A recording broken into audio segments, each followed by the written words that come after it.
All right. My hair's still long. So, good morning. You guys ready to get started? Yes? Yes, yeah. Hey, all right.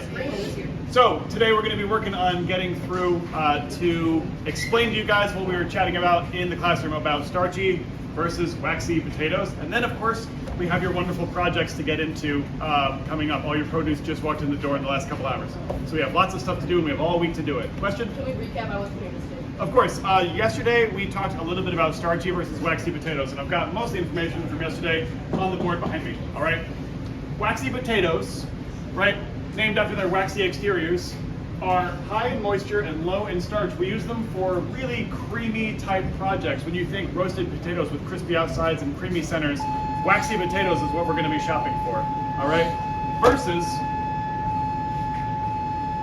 I hate that though. Versus a starchy potato. Starchy potatoes are the exact opposite in character. Really low in moisture and really high in starch.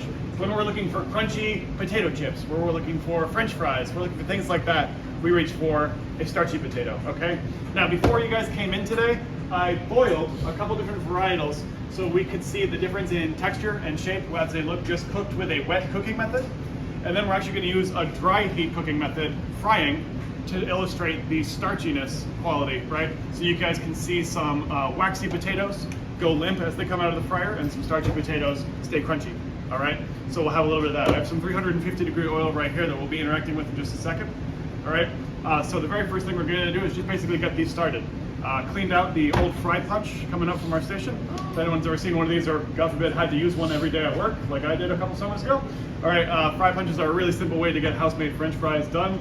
I've got a long piece of wood to stabilize it underneath the bottom. You're just gonna put all your weight onto the center and then just push towards yourself to get these beautiful bâtonnet French fries. All right. All right, so that would be our waxy potatoes. These, in this case, we're using a Yukon Gold potato. All right, and we'll have some of our russet potatoes as well. All right, starchy potatoes typically have really bright white flesh. Right, waxy potatoes you'll see with a little bit more color. Two reasons, right? Obviously it's a different varietal, but these are also higher in sugar, right? So they're a little bit sweeter, they're a little bit creamier. All right, versus these, which are really, really high in starch and kind of closer to, I don't know if anyone's ever cooked with like yuca or anything like that at home, right? You can kind of in that vein, more like a white root. Question, I also Richard? noticed when you shook the Yukon around, it was a bit more wiggly than Yes, the absolutely. That's a really good note. Right, this is obviously quite crunchy in state, and the Yukon's got a little bit more flex on it. All right, so what we're going to do here is just as a quick example to fry these up. I'm just going to throw a little bit in so y'all can taste the difference. All right, now I have a really small pot, so if I put too much in there, what's going to happen to the temperature of my oil?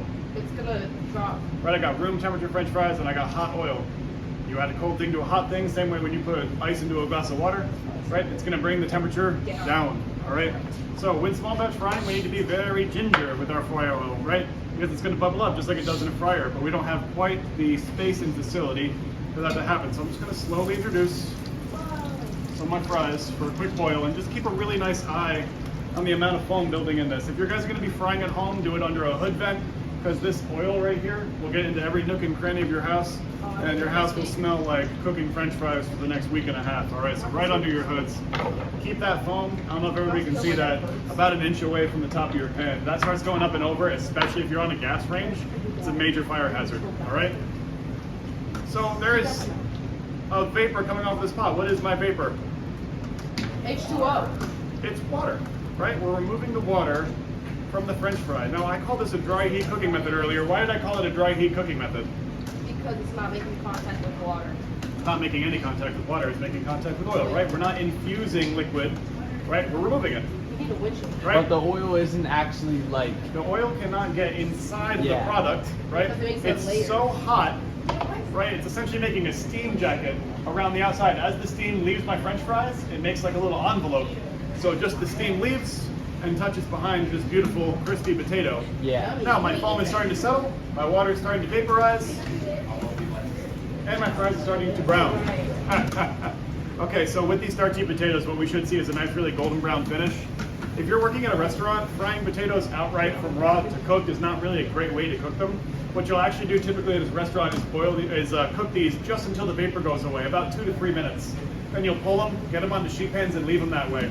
What do we call that? Carryover cooking.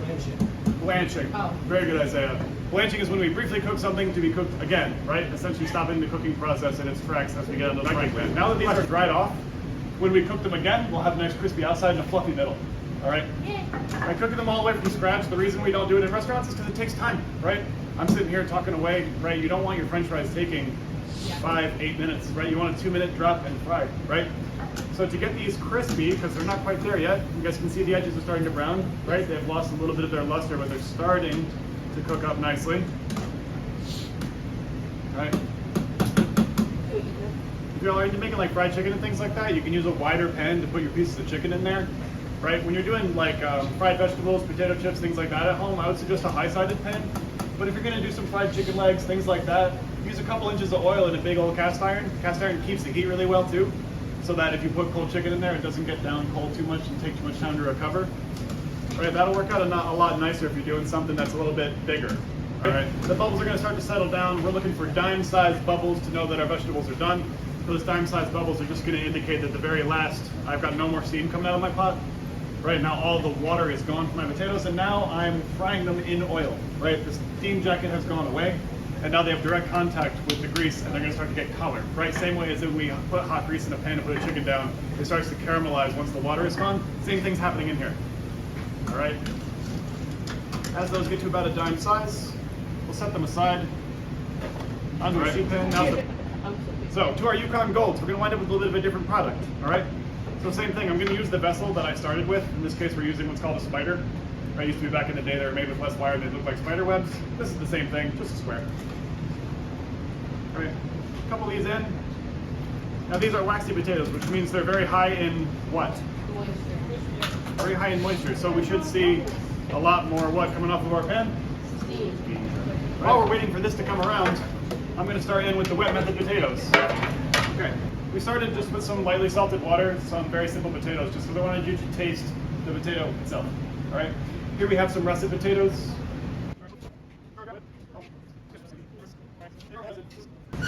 The starchiest potatoes will turn kind of white and fluffy while they dry, and the waxiest potatoes will start to get kind of this golden shine to them.